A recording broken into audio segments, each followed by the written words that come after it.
पापा, बस हम लोग निकल रहे हैं, शाम तक लौट आएंगे। आप प्लीज़ घर का ख्याल रखना। हाँ, आपका खाना टेबल पर रख दिया है, जब भी भूख लगे लेकर खा लेना। रात तक का ही खाना बना दिया है। हम लोगों को में देर हो जाएगी तो थकने के बाद खाना नहीं बनेगा और हम लोग वैसे भी खाना खाकर आएंगे। और हाँ, जाते जाते बाहर ताला लगा कर जा रहे हैं, अपना ख्याल रखना। दोनों बेटे और बहू कहते हुए अपने अपने परिवार के साथ घर से बाहर निकल गए।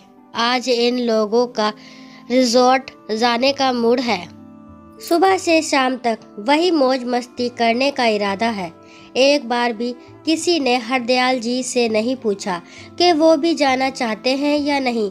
सोफे पर से उठकर खिड़की के पास चलकर गए और खिड़की में से नीचे देखा तो दोनों अपनी कारों में बच्चों के साथ बैठकर रवाना हो गए। थोड़ी देर तक खिड़की के बाहर यूं ही ताकते रहे। उसके बाद उदास मन से धीरे धीरे चलते हुए डाइनिंग टेबल पर आए और वहां रखे हुए खाने को खोलकर देखा।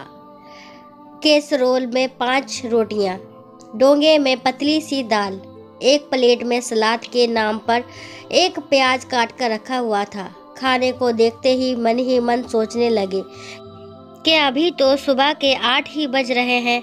आज पूरा दिन मुझे इसी खाने से निकालना है। रात को भी खाना नहीं मिलेगा, इतने से मेरा पेट कैसे भरेगा।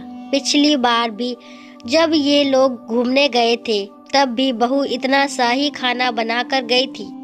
रात को घर पर आने के बाद हरदयाल जी ने सिर्फ इतना ही तो कहा था कि बहू मुझे बहुत जोर से भूख लगी है। बस उसी में दोनों बहुओं ने रोना धोना मचा दिया था। और बेटे तो वैसे भी अपनी पत्नियों के आगे कुछ बोलते नहीं हैं। पर आज फिर वही एक लंबी गहरी सांस लेकर अपने कमरे की तरफ आए। कमरे में अपनी पत्नी की तस्वीर देखकर आंखों में आंसू आ गए। एक वो थी जो कभी मुझे भूखा नहीं रहने देती थी, पर उसके जाने के बाद तो सचमुच पेट भर खाने को भी तरस गया हूँ। सोचा था कि रिटायर होने के बाद परिवार वालों के साथ खूब घूमूंगा फिरूंगा, पर यहाँ तो बीमार नहीं हूँ, पर घर में हर कोई मुझे बीमार बनाने में लगा हुआ है।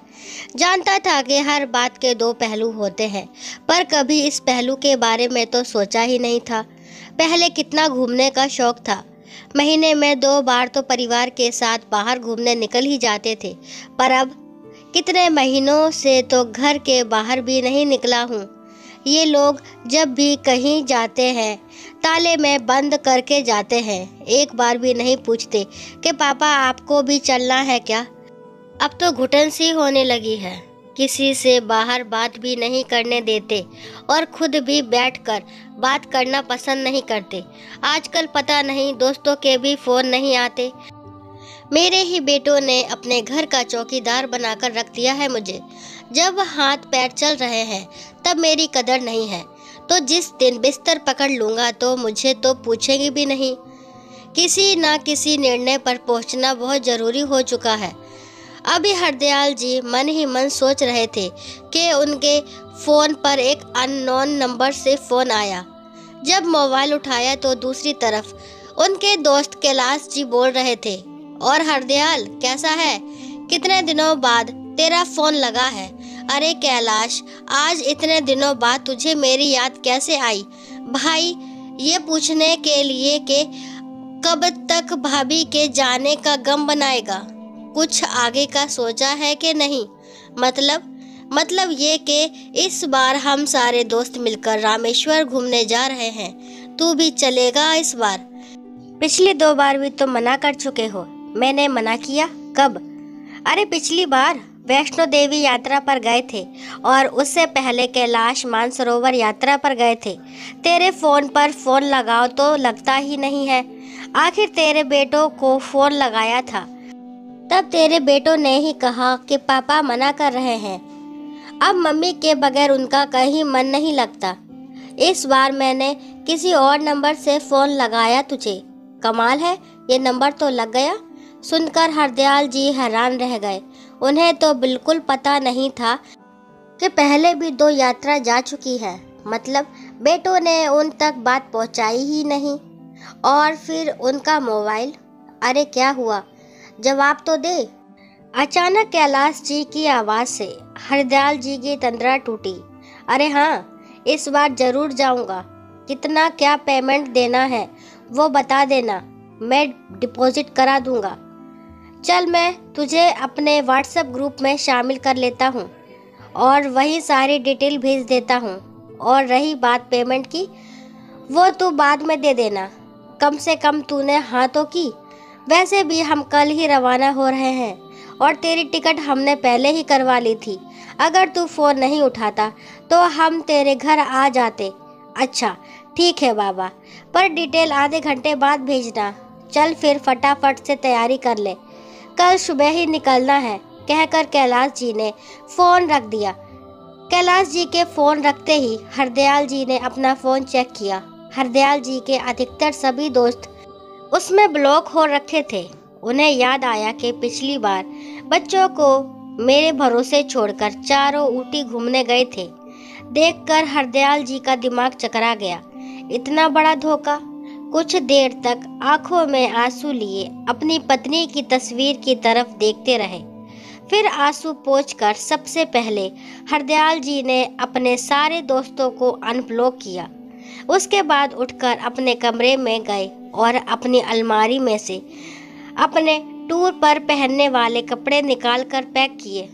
अपने स्पोर्ट्स शूज निकाले और उनकी धूल साफ की। कुछ कैश और आईडी अपने पास रखे। मोबाइल पर अपने अकाउंट चेक किए। अपनी दवाइयों का बॉक्स रखा। जितना समझ आया उस हिसाब से पैकिंग कर ली और इंतज़ार करने लगे दूसरे दिन का। रात को जब बच्चे घर आए तब तक हरदयाल जी सो चुके थे। किसी ने भी उनके कमरे में जाने की जहमत नहीं उठाई। सब अपने अपने कमरे में जाकर सो गए। दूसरे दिन जब बेटे और बहुएं चाय पी रहे थे तो हरदयाल जी तैयार होकर अपना बैग लेकर बाहर आए। उन्हें देखते ही बड़ा बेटा बोला, अरे पापा, आप कहाँ चल दिए? मैं अपने दोस्तों के साथ रामेश्वर टूर पर जा रहा हूँ। मेरा भी टिकट है। हरदयाल जी की बात सुनकर चारों बेटे बहू एक दूसरे की शक्ल देखने लगे। बड़ी बहू बोली, पर पापा जी, आप ऐसे कैसे जा सकते हैं? बच्चों के एग्ज़ाम शुरू होने वाले हैं और हमें भी बेंगलोर के लिए रवाना होना है। मेरे मौसा जी के बेटे की शादी है। बच्चों को हम किसके भरोसे छोड़कर जाएंगे? आपने सोचा भी है? छोटी बहू ने भी कहा, और क्यों फालतू में पैसे खर्च करना? आपके पास इतना ही पैसा है तो थोड़ा हमें भी दे दीजिए, बेटे ने भी कहा। और वैसे भी इस उम्र में कहाँ घूमने की लग रही है आपको? कल को गिर पड़ गए तो सेवा कौन करेगा? इसलिए चुपचाप अपना सामान वापस कमरे में रख दीजिए। बड़ी बहू बोली, मुझे ऑर्डर देने वाली तुम कौन होती हो? बड़ी बहू, तुम लोगों ने मुझे अपने घर का चौकीदार समझ रखा है, जो अपने बच्चों को मेरे भरोसे छोड़कर चले जाते हो। तुम लोगों की हिम्मत कैसे हो गई मेरे मोबाइल से मेरे दोस्तों को ब्लॉक करने की? पापा, आप गलत समझ रहे हो। वो आपको कोई डिस्टर्ब ना करे इसलिए ब्लॉक किया था। अच्छा, मेरे आराम का इतना ही ख्याल है तो अपने बच्चे खुद संभालो।